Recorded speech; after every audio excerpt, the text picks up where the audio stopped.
Bismillahirrahmanirrahim. Assalamualaikum warahmatullahi wabarakatuh. Kita coba melanjutkan materi minggu lalu, yaitu tentang identifikasi resiko di slide ke-11 ya. Baik, untuk slide ke-11 ini kita membahas tentang teknik lain pendukung identifikasi resiko. Jadi pendukung daripada kita pada saat kita mengidentifikasi dari sebuah resiko itu bisa melalui laporan keuangan. Ini tentu saja berkaitan dengan berbagai analisis yang bisa mendatangkan resiko kerugian terhadap perusahaan ataupun resiko untuk meningkatkan profit ataupun laba. Menganalisis flowchart kegiatan dan operasi perusahaan ini lebih kepada efektivitas dan kinerja setiap departemen yang akan melakukan suatu proses produksi secara target yang telah ditetapkan. Analisis kontrak. Nah, ini biasanya adakah pasal ataupun nomor-nomor yang merugikan daripada perusahaan, ya misalnya ada satu pasal satu misalnya yang menyangkut misalnya tentang jual beli apa, ya jual beli tanah ataupun misalnya suatu produk, ya dalam kontrak itu apakah bisa dianalisis kembali di sebelah mana dia bisa mendatangkan resiko kerugian bagi perusahaan atau resiko hukum terhadap perusahaan. Kemudian adalah catatan statistik kerugian dan laporan kerugian perusahaan. Nah, ini juga berkaitan dengan bagaimana perusahaan membuat semacam grafik ya, grafik atas kenaikan maupun kemajuan yang telah dicapai oleh perusahaannya ataupun penurunan. Ya, jadi tidak hanya kenaikan, baik itu kenaikan maupun penurunan. Kemudian ada survei atau wawancara terhadap manajer. Nah, ini biasanya dilakukan karena adanya monitoring dan evaluasi terhadap kinerja masing-masing manajer selama suatu periode tertentu, misalnya triwulan ataupun satu semester ataupun per tahun. Ya, ini gimana perusahaan melakukan evaluasi. Kemudian selanjutnya ada metode laporan keuangan. Nah, ini mungkin sudah kalian pelajari pada saat di pengantar akuntansi 1, manajemen keuangan 1 dan 2, pengantar akuntansi 2. Nah, ini banyak metode laporan keuangan yang bisa dilaksanakan oleh perusahaan. Di misalnya adanya fraud oleh kas, udah gitu ada gagal bayar hutang, kemudian meningkatnya suku bunga ya. Ini biasanya disebabkan makro daripada kondisi makro Indonesia. Kemudian di sini ada tagihan yang macet. Ini biasanya kondisi daripada klien kita sedang mengalami kesulitan ya, termasuk mungkin kemarin di masa pandemi, depresiasi aset, ya mungkin ada banyak mesin-mesin ataupun aset lain misalnya peralatan pabrik yang harus diganti dan lain sebagainya. Ini bisa dianalisis. Kemudian ada analisis flowchart kegiatan. Nah, ini yang tadi saya sampaikan berhubungan dengan kinerja, yaitu sebelah mana sih yang kira-kira bisa mendatangkan risiko banyak pegawai yang mengalami misalnya di sini kecelakaan kerja ataupun kerusakan mesin karena mesin terlalu banyak bekerja di luar jam mesin itu sendiri. Misalnya mesin itu maksimal beroperasi 10 jam. Ya, pabrik kadang-kadang karena mengejar omset bisa sampai 12 jam, 15 jam, dan itu tidak di-maintain dengan baik, tidak dirawat dengan baik mesinnya. Nah, inilah banyak terjadi kerusakan. Kemudian juga bisa rangkaian prosesnya. Ya, apakah misalnya dari sistem PO, ya, dari purchase order, dari order pembelian itu bisa langsung ke bagian gudang atau melalui keuangan dulu. Nah, ini juga harus dianalisis. Apakah efektif melalui keuangan atau bisa melalui sistem yang direct langsung ke gudang yang bisa memantau stoknya itu seperti apa. Ya, misalnya kalau stok ini udah dibayar, dia automatically bisa diambil langsung ke gudang. Jadi nggak usah konfirmasi lagi ke keuangan misalnya, tapi langsung ada pencatatan di gudang bahwa sistemnya sudah link, ada linknya bahwa itu sudah dibayar misalnya ya, jadi bisa diambil oleh konsumen atau customer kita. Kemudian di sini ada analisis kontrak yang tadi saya sampaikan, banyak celah yang bisa mendatangkan kerugian ataupun tuntutan hukum di sini ya. pasal-pasal yang mana saja. Nah, ini kadang-kadang kontrak itu tidak kita tanda tangani saja, tapi harus kita baca dengan baik dan benar. Bahkan kita harus mengkonsultasikan dengan orang yang mengerti akan hukum, misalnya notaris, ya, ataupun pengacara. Nah, ini yang jarang terjadi karena kita sudah percaya misalnya dengan teman kita atau rekan bisnis kita, ya sudah kita tanda tangan saja. Padahal di situ banyak pasal yang merugikan kita atau ada pasal-pasal yang dapat menuntut kita secara hukum dan itu tidak proporsional misalnya. Nah, ini harus dihindari ya. Oke.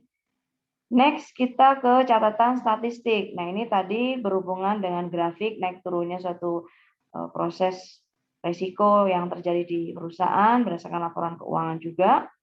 Kemudian ada survei atau wawancara. Nah, ini biasanya manajer itu orang yang paling tahu operasional perusahaan. Ya, tapi banyak juga manajer yang tidak tahu bagaimana proses perusahaan itu berjalan karena dia sudah percaya dengan bawahannya misalnya, dengan para stafnya, udah percaya aja. Nah, itu yang salah. Ya, biar bagaimanapun manajer memiliki tanggung jawab yang besar yang harus menilai setiap kinerja para stafnya. Melalui apa?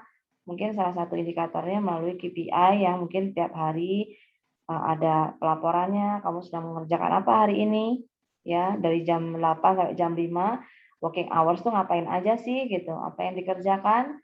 Nah, itu dari situ bisa dipantau. Satu orang staf itu bisa menyelesaikan berapa lama pekerjaan. Ya, apakah cukup misalnya hanya 3 jam sih sebenarnya dia udah beres nih kerjaan, tapi kenapa dibikin seharian? Nah, itu bisa dipantau dari survei ataupun wawancara. Nah, ini sekedar ilustrasi ya yang bisa dipelajari untuk contoh-contohnya. Ini ada pengukuran resikonya. Kemudian di sini ada pengukuran untuk beberapa resiko, baik itu resiko pasar, resiko kredit, ya, resiko operasional, resiko kematian. Di sini definisinya apa? Ya, definisinya di sini bisa ke arah yang tidak menguntungkan. Ya, resiko kredit ini konsumen tidak bisa membayar. Ya, kemudian ada tingkat perubahan suku bunga, ini ada portofolio perusahaan menjadi turun misalnya. Kemudian ada resiko operasional, ini misalnya banyak produk gagal atau mesin yang rusak ya karena over produksi tadi. Kemudian risiko kematian misalnya karena mengalami kematian yang di luar prediksi, kematian di usia yang muda ataupun karena kecelakaan misalnya. Nah, ini di sini juga ada probabilitasnya kematian itu dengan tabel mortalitas. Kemudian resiko kesehatan, di sini manusia terkena penyakit tertentu ya, yang paling mudah yang kita alami kemarin dan sampai saat ini adalah pandemi COVID-19, yaitu banyaknya virus yang terkena virus COVID-19 ya. Sudah banyak penyintas COVID, ya kita jaga kesehatan tentunya. Terus selanjutnya ada resiko teknologi. Di sini perubahan teknologi yang sekarang karena pandemi COVID ini cukup drastis berubahnya, ya, yang harusnya tatap muka kita semua melalui media digital dan dipaksa untuk melakukan berbagai media yang bisa memediasi mungkin salah satunya cara belajar mengajar ini, ya, yang tidak bisa tatap muka tapi bisa memberikan video dan lain sebagainya. Oke, selanjutnya tabel tersebut menunjukkan tipe resiko. Oke ya, sudah ada tadi, bisa kalian baca lebih lanjut. Untuk matrik frekuensi dan signifikasi, teknik pengukuran yang cukup sederhana adalah mengelompokkan resiko dalam 2 dimensi, frekuensi dan signifikansi. Proses tersebut melakukan 2 hal, yaitu mengembangkan standar resiko, kemudian menerapkan standar tersebut untuk resiko yang telah diidentifikasi. Jadi di sini kita mengembangkan standar resikonya seperti apa, kemudian kita menerapkan standar tersebut untuk resiko yang telah diidentifikasi, artinya yang telah bisa kita analisis. Ya, ini contohnya manajer resiko membuat standar frekuensi muncul kejadian dengan menggunakan 3 kriteria, masa frekuensi rendah, sedang, dan menengah, serta membuat signifikansi kerugian dengan normal, menengah, serius. Nah, ini di klaster atau dikategorikan. Setelah ditetapkan standar untuk 2 dimensi, maka langkah berikutnya adalah menerapkan teknik tersebut untuk melakukan evaluasi resiko tertentu.